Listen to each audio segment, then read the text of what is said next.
वस्तुतः हमारे इस परिवार में जो आप सभी लोग जुड़े हैं, कुछ लोग नए होंगे, कुछ लोग पहले से जुड़े हुए हैं, कोई बचपन से भी जुड़े हुए हैं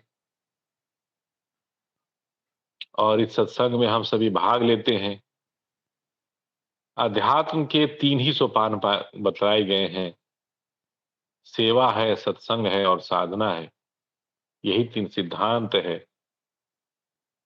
इसी के इस सिद्धांतों के ऊपर ही अध्यात्म टिका हुआ है। तो हम सभी अपने आप में यह प्रश्न तो उठता ही है कि यह 3 क्या है?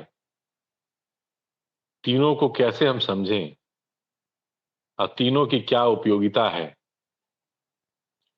अभी हम सभी अमृतवाणी का भी सोपान किया, तो वहां पर भी हमने सुना कि मन को कैसे रोकें। बचपन से ही यह प्रश्न उठता आ रहा है। भले ही हम किसी को पूछे ना पूछें, बचपन में हमारे माताजी पिताजी ने, मम्मी डैडी ने कहा कि अरे मन लगा के पढ़ो। उस समय हम डर के रूप में या नासमझ के रूप में हम उसको प्रश्न को नहीं पूछ पाए कि मन क्या है। उन्होंने कह दे दिया और आज उसी चीज को हम लोग उसको रिपीट कर रहे हैं, दोबारा बोल रहे हैं अपने बच्चों के बीच में भी। अगर बच्चे ने पूछ दिया तो हम भी वहां पर चुप हो जाते हैं कि मन क्या है, मन क्या वस्तु है, मन को ही रोकने के लिए क्यों कहा जाता है, अब मन के रुक जाने से क्या होगा। तो यह सभी जिज्ञासाएं होनी चाहिए हम सबों के अंदर। जिज्ञासा नहीं तो अध्यात्म में आगे नहीं बढ़ सकते हम सभी। जिज्ञासा हो, बहस ना हो। जिज्ञासा होगा तो अगर उस जिज्ञासा में बल है, हमारे अंदर उसकी तड़प है, तो अपने आप उसका जवाब भी मिलता चला जाएगा। तो आज हम सभी सत्संग में भाग ले रहे हैं और यहां पर हम लोग सब जानते हैं कि जो 3 जो आयाम हैं, 3 सिद्धांत हैं, उसका एक भाग यह है सत्संग। सत्संग के माध्यम से हम सभी उस ज्ञान को समझते हैं, उन वानियों को समझते हैं, चाहे वो भजन के रूप में, चाहे वह पाठ के रूप में, चाहे दोहों के रूप में, भावार्थ के रूप में, चाहे आपस में बातचीत के क्रम में भी, कि हम क्या समझ रहे हैं। इसके माध्यम से क्या हुआ तो वो हमें वो ईंधन मिल रहा है, वो शक्ति मिलती है। शक्ति किस बात की? तो वह है अगले क्रम में, वह है साधना के क्रम में आगे बढ़ने का। साधना में बढ़ना है, उससे पहले हमने सत्संग में उस ज्ञान को परख लिया। पहले हम बाह्य दृष्टि से उसको समझ लें और फिर अंदर में प्रवेश कर जाए। तो बाह्य दृष्टि से अगर हमको समझने की अगर उस कला को जानना है तो सत्संग में बैठें। तो सत्संग में बैठने से पहले क्या है तो वह है सेवा। सेवा किस भाव से? सेवा का अर्थ क्या है? तो सेवा का अर्थ है अपने आप को समर्पित कर देना। अपने आप का कोई वजूद ही ना हो, अहंकार शून्य हो जाना, अस्तित्वहीन हो जाना, विचारहीन हो जाना, यही है सेवा। अब उसके अब बाह्य रूप से समझिए तो वहां पर दोहा आती है कि मन काया धन काया मन वचन से संत परम गुरु से।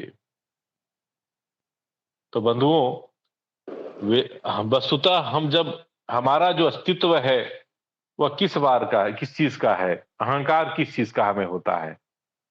तो हमारे पास शरीर है तो हम कहते हैं मेरे पास बल है, हमारे पास शारीरिक बल है। फिर दूसरा बौद्धिक बल है। बौद्धिक बल क्या? कि मैं बुद्धि से तेज हूं, विद्वान हूं। और क्या? मेरे पास धन है, हम कुछ भी खरीद सकते हैं। तो यह सब अहंकार है।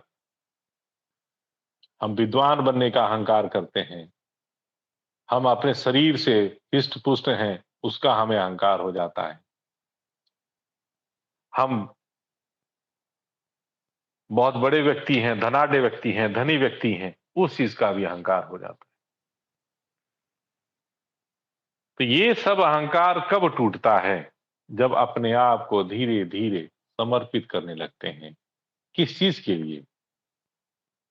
तो वह है गुरु के आदेश के अनुसार अपने जीवन को चलाने के लिए जब चलते हैं। गुरु का आदेश का पालन करना ही सेवा है। गुरु ने जो आदेश किया वह सदगुरु का जब आदेश होता है, उसी के अधीन वह सारे कुछ, चाहे शारीरिक हो, मानसिक हो, आर्थिक हो, सबने हमने अपने आप को समर्पित कर दिया। तब जब वह आगे बढ़ता है, वह जो जीव है, वह जो इंसान है, वह मनुष्य है, जब आगे बढ़ता है, उस समय जो कार्य होता है वो फल नहीं देता, वो अकर्म हो जाता है। जैसे हमने गीता में पढ़ा है ना, कर्म, तो कर्म को भी दो कहा गया है, शुभ अशुभ कर्म। एक होता अकर्म, एक होता विकर्म। तो सदगुरु के अधीन में जो कार्य होता है वह अकर्म हो जाता है, क्योंकि वहां पर उसको उसका कोई फल ही नहीं होता है। तो ये सब जो कार्य हैं, जो हम सत्संग में भाग ले रहे हैं, इस ज्ञान से जुड़ना चाहते हैं, ये अनायास ही नहीं हो जाता। इसके पीछे कुछ न कुछ कार्य हैं, रहस्य हैं। वह है क्योंकि हमने कभी किसी प्रकार से उस ज्ञान का जिज्ञासा उत्पन्न हमारे अंदर हुआ, या हमने जिज्ञासा किया, तो सद्गुरु सत्ता ने किसी न किसी के माध्यम से मुझे इस ज्ञान से जोड़ दिया कि हाँ, ऐसा ज्ञान है, तुम क्या चाहते हो? तो हम चाहते हैं सुख शांति। वो कैसे मिलेगा? तो संसार में बहुत सारे चीज हैं, बहुत सारे रास्ते हैं जहां पर सुख शांति मिल सकती है। चाहे फिल्म देखिए, शराब पी लीजिए, कुछ भी कीजिए, पार्क में घूमने चलिए। अभी गर्मी आ रही है तो चलो हम हिमालय में चले जाते हैं। तो क्या ये सुख शांति जिसकी हम चर्चा कर रहे हैं, जिसकी हम चाहत रखे हैं अभी, वो क्या हमें शाश्वत दे सकता है? परमानेंट चीज है? तो वह नहीं है। क्यों? क्योंकि एक दिन के भीतर ही, अगर हिमालय में है तो एक दिन के भीतर के, एक दिन के अंदर ही बोलेंगे अरे यार बहुत ठंड लग रही, चलो वापस चलते हैं, या ना कोई और कार्य है, चलो यहां से चलते हैं। भजन सुनने की इच्छा है, भजन सुनते सुनते बोलते हो गया, बस खत्म करो। शराब पीता है लोग, शराब पिया, सुबह हैंगओवर हो गया, सर भारी हो गया, तो उससे हमें कोई लाभ नहीं मिला। तो कोई ऐसा ज्ञान हो, कोई ऐसा कार्य हो जिसको करने से हमें परमानेंट सुखी मिले, वह ज्ञान को प्राप्त करना हमारा ध्येय होना चाहिए। क्योंकि हमारी इच्छा भी वही है, क्योंकि हम उस शांति को ही प्राप्त करना चाहते, उस आनंद को प्राप्त करना चाहते। तो आनंद की प्राप्ति कैसे होगी?